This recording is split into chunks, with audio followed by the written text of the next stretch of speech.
Happy independence day. പ്രിയപ്പെട്ട കൂട്ടുകാരെ, ഇന്ന് സ്വാതന്ത്ര്യ ദിനം.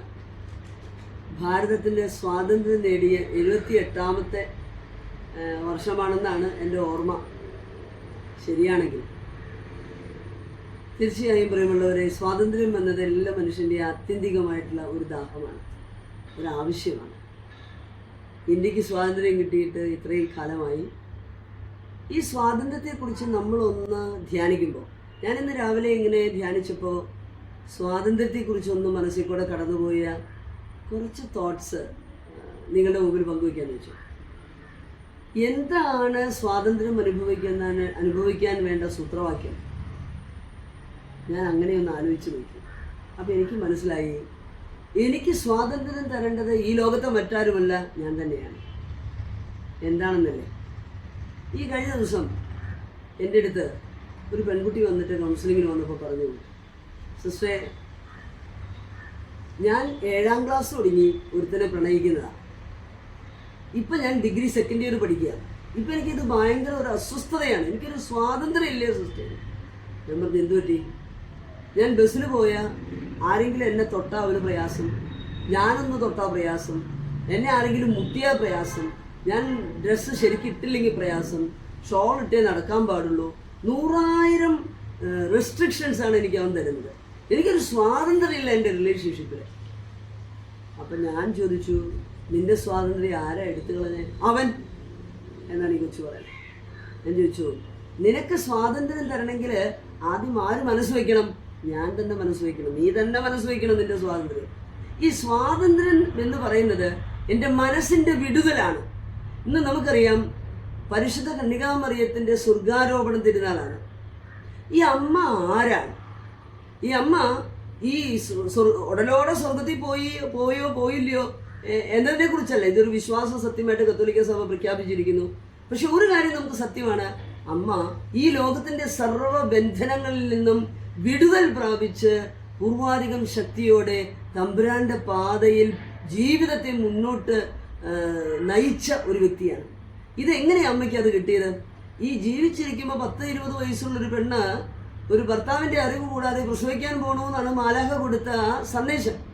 തീർച്ചയായിട്ടും എന്ന് വെച്ചാൽ ഇന്നത്തെ കാലഘട്ടത്തിൽ നമ്മൾ നോക്കുകയാണെങ്കിൽ, നീ ഒരു എന്താ പറയുക, അവിഹിത ഗർഭധാരണ നിനക്കുണ്ടാകുന്നതാണ് ലോകത്തിൻ്റെ കണ്ണിൽ പറയാം. ഒരു വ്യഭിചാരിയായി ചിത്രീകരിക്കപ്പെടാവുന്ന ഒരു അവസ്ഥയിലേക്കാണ് പരിശുദ്ധ അമ്മയെ മാലാഖയുടെ സന്ദേശത്തിലൂടെ നമ്മൾ മനസ്സിലാക്കണേ. നോർമലി നമ്മൾ ചിന്തിക്കുമ്പോൾ ദൈവിക പദ്ധതിയൊക്കെ അതുമായി കൂട്ടിയോജിപ്പിക്കാൻ നമുക്ക് പറ്റില്ല. ദൈവിക പദ്ധതിയാണ്, ഞാൻ നോർമൽ കണ്ണുകളുടെ മനുഷ്യൻ്റെ ചിന്തയാണ് ഞാൻ ഈ പറഞ്ഞത്. പക്ഷേ ഈ അമ്മ എങ്ങനെയാണ് ഇത് സ്വാതന്ത്ര്യമായിട്ട് അമ്മയ്ക്ക് മനസ്സിലായത്? നമ്മൾ വല്ലവരാണെങ്കിലും എന്ത് ചെയ്തേനെ, കരഞ്ഞ് നിലവിളിച്ച് എനിക്ക് ഇങ്ങനെ ഒരു ഗതികേട് വന്നല്ലോ കർത്താവെ, ഞാൻ ഇനി എങ്ങനെ മുന്നോട്ട് ജീവിക്കും, ഇനി എന്ത് ചെയ്യും, എനിക്ക് ഇന്ന സഹനം വന്നല്ലോ എന്ന് നമ്മൾ പ്രയാസപ്പെട്ടേനെ. പക്ഷെ അമ്മ എന്ത് പറഞ്ഞു?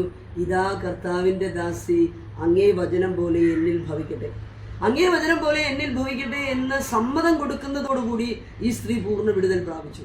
കുരിശിൻ്റെ കീഴ് അങ്ങനെ ആ അമ്മയുടെ ജീവിതം അങ്ങനെ പോകുന്നു. കുരിശിൻ്റെ കീഴെ വെച്ച് അമ്മ എന്ത് ചെയ്തു? അമ്മ മോനോട് പറഞ്ഞു, മോനെ, പിതാവിൻ്റെ ഹിതം നിർവഹിക്കാൻ നീ പൊക്കോളൂ. അതുകൊണ്ടാണ് ഈ മോൻ പറഞ്ഞത്, ഇതാ ഞാൻ റെഡിയാണെന്നാ പറഞ്ഞു കുരിശ് ചുമക്കാൻ. കഴിയുമെങ്കിൽ ഈ പാനപത്രം കടന്നു പോകട്ടെ എന്ന് കർത്താവ് പറഞ്ഞെങ്കിലും എൻ്റെ ഇഷ്ടമല്ല, അങ്ങയുടെ ഇഷ്ടം നിറവേറട്ടെ. ഈ അമ്മയുടെ മോനായിട്ട് ഈ കൊച്ചിനെ ജീവിച്ചതുകൊണ്ടാണ് ഈശോയ്ക്ക് അങ്ങനെ പറയാൻ സാധിച്ചത്. ഇത് സ്വാതന്ത്ര്യത്തിൻ്റെ ഒരു പുതിയ വഴി നമുക്ക് വെട്ടി തുറക്കുകയാണ്. എന്താണ് ആ വഴി? മനസ്സുകൊണ്ട് ആയിരിക്കുന്ന അവസ്ഥയെ പൂർണ്ണമായിട്ട് അംഗീകരിക്കാൻ സാധിച്ചാൽ ചിന്തകളിൽ നിന്ന് നമുക്കൊരു വിടുതൽ പ്രാപിക്കുകയാണ്, നമ്മൾ സ്വാതന്ത്ര്യത്തിൻ്റെ വഴിയിലാവും.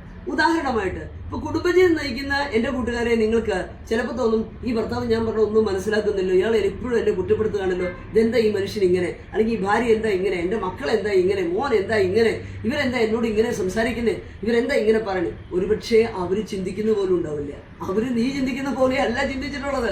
പക്ഷെ നിന്റെ മനസ്സിലെ ചിന്തകൾ ഇത്തരത്തിൽ കൊണ്ടുപോയി വന്നത് കുടുംബ ബന്ധങ്ങളിൽ പരസ്പരം നമുക്ക് തെറ്റിദ്ധാരണകളുണ്ടാവും. ബന്ധം തന്നെ നമുക്കൊരു ബന്ധനമായി തീരുന്ന അവസ്ഥയുണ്ട്. ഈ ബന്ധനമാണല്ലോ സ്വാതന്ത്ര്യത്തിൻ്റെ ഓപ്പോസിറ്റ്. എന്താണ്? പാരതന്ത്ര്യം എന്ന് വെച്ചാൽ എന്താണ്? സ്വാതന്ത്ര്യമില്ലാത്ത അവസ്ഥ. അതിനെയാണ് ബന്ധനം എന്ന് പറയുന്നത്. നമ്മൾ എന്തെങ്കിലും ഒരു ജീവിതത്തിൽ ഒരു തടസ്സം ഉണ്ടായാൽ നമ്മൾ പറഞ്ഞത് എന്താ ഇങ്ങനെ ഒരു തടസ്സം വന്നത്, എന്താണ് അവിടെ പ്രശ്നം, അവിടെ എന്താ പിശാച്, ഇതൊക്കെയാണ് നമ്മൾ ചിന്തിക്കുന്നത്. പക്ഷെ സത്യത്തിൽ ഇത് ദൈവത്തിൻ്റെ തീരുമാനമാണ്, ദൈവം അനുവദിച്ചതാണ് ഈ സഹനം എന്ന് വിചാരിച്ചാൽ നമുക്കത് ഏറ്റെടുക്കാൻ എളുപ്പമായി. അതാണ് ഞാൻ പറഞ്ഞത്, കുടുംബ ബന്ധങ്ങളിൽ പലപ്പോഴും പ്രശ്നങ്ങൾ വരുമ്പോൾ എൻ്റെ ഭർത്താവ് എന്നോട് മോശമായിട്ട് പെരുമാറി, മക്കൾ പെരുമാറി, അല്ലെങ്കിൽ എൻ്റെ അവരൻ പെരുമാറുമ്പോൾ നമ്മൾ അവരുടെ സാന്നിധ്യം തന്നെ ബുദ്ധിമുട്ടുള്ളതാക്കി തീർക്കുകയാണ്.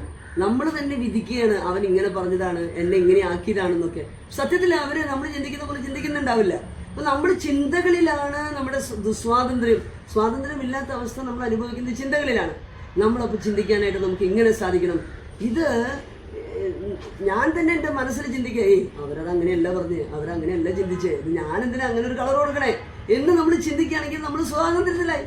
ഇല്ലെങ്കിൽ നമ്മൾ അയാൾ അങ്ങനെ പറഞ്ഞു, അയാൾ ഇങ്ങനെ പറഞ്ഞു, അയാൾ എന്നെ അങ്ങനെ നോക്കിയില്ല, ഇങ്ങനെ നോക്കിയില്ല, മിണ്ടിയില്ല, ഇത് തന്നെ മനസ്സിലിട്ട് നമ്മൾ കരഞ്ഞും നിലവിളിച്ചും റിയാക്ട് ചെയ്തും മനസ്സിനെ വിഷമിപ്പിച്ച് നമ്മൾ തന്നെ പാരതന്ത്ര്യത്തിൻ്റെ അനുഭവത്തിലാകാൻ ഇടയില്ലേ എന്ന് ഞാനൊന്ന് ചിന്തിച്ചു നോക്കി. അത് 100% ശരിയാണെന്ന് എനിക്ക് തോന്നുന്നത്. അപ്പോൾ നമ്മുടെ സ്വാതന്ത്ര്യം അനുഭവിക്കാനുള്ള ഒരു സൂത്രവാക്യം എന്നത് ചിന്തകളിൽ വിടുതൽ പ്രാപിക്കുക, ചിന്തകളെ വീണ്ടും റീകൺസ്ട്രക്ട് ചെയ്യണം. അവൻ അങ്ങനെയല്ല, അവൻ്റെ ആ സാഹചര്യം കൊണ്ട് അവൻ അങ്ങനെ സംസാരിച്ചതാണ്, അതുകൊണ്ട് നമ്മൾ അങ്ങനെ ചിന്തിക്കേണ്ട കാര്യമില്ല എന്ന് നമ്മൾ ചിന്തിക്കുകയാണെങ്കിലോ നമുക്ക് സുന്ദരമായിട്ട് മുന്നോട്ട് പോകാം. ആരെങ്കിലും എന്തെങ്കിലും പറഞ്ഞു കൊള്ളട്ടെ, നമ്മുടെ ജീവിതം സുന്ദരമായിട്ട് മുന്നോട്ട് പോകും. ഇതാണ് ഈശോ മിശിഹ ചെയ്തത്. പീലാത്തോസ് കർത്താവിനെ കുരിശിൽ തൂക്കി കൊല്ലാനായിട്ട് വിധിച്ചു കഴിഞ്ഞപ്പോൾ പീലാത്തോസ് പറയുന്നുണ്ട്, നിന്നെ ശിക്ഷയ്ക്ക് വിധിക്കാനും നിന്നെ വെറുതെ വിടാനും എനിക്ക് പവറുണ്ടെന്ന്. അപ്പോൾ ഈശോ എന്നാ പറഞ്ഞേ ഓർക്കുണ്ടോ?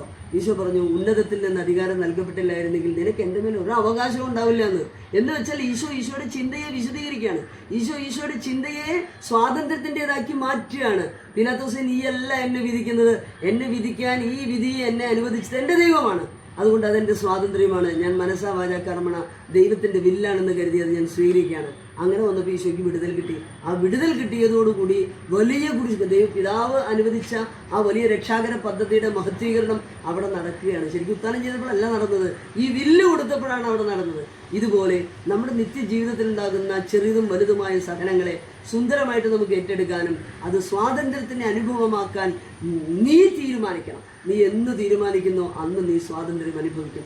എന്ന് നീ അവരുടെ വായിൽ നിന്ന് വരുന്നതിന് പ്രാധാന്യം കൊടുത്ത് നിന്റെ ജീവിതത്തെ അതുമേൽ കെട്ടിത്തൂക്കിയിടുന്നോ അന്ന് നീ പാരതന്ത്ര്യം അനുഭവിക്കും. നിനക്ക് സ്വാതന്ത്ര്യം എന്ന് പറയുന്നത് മരീചികയായിരിക്കും. സ്വാതന്ത്ര്യം വേണോ? നിന്റെ ചിന്തകളെ റീകൺസ്ട്രക്ട് ചെയ്യൂ. നിന്റെ ചിന്തകളെ ഒന്ന് മാറ്റിമറിക്കുന്ന രീതിയിൽ നീ ഒന്ന് കൊണ്ടുപോവാ. അത് നിന്നെ സ്വാതന്ത്ര്യത്തിലേക്ക് നയിക്കും, തീർച്ചയാണ്. ദൈവം നിങ്ങളെ അനുഗ്രഹിക്കട്ടെ. നല്ല സ്വാതന്ത്ര്യമുള്ള വ്യക്തികളും സമൂഹവും ഉണ്ടാവുമ്പോൾ ഈ ലോകം മുഴുവനും സമാധാനത്തിൽ പെടും.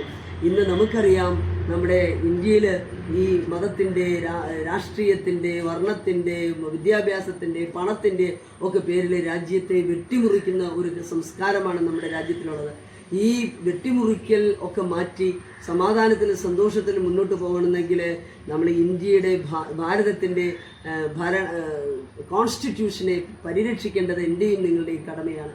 ആ കോൺസ്റ്റിറ്റ്യൂഷൻ നമുക്ക് നൽകുന്ന എല്ലാ അവകാശങ്ങളും കടമകളും നമ്മൾ നിർവഹിക്കുന്നത് വഴി ഈ സ്വാതന്ത്ര്യം കൂടുതൽ അനുഗ്രഹമായിട്ട് നമുക്ക് മാറട്ടെ എന്ന് ഞാൻ ആശംസിക്കുന്നു. ദൈവം നിങ്ങളെ അനുഗ്രഹിക്കട്ടെ. ഒരിക്കൽ കൂടി ഹാപ്പി ഇൻഡിപെൻഡൻസ് ഡേ.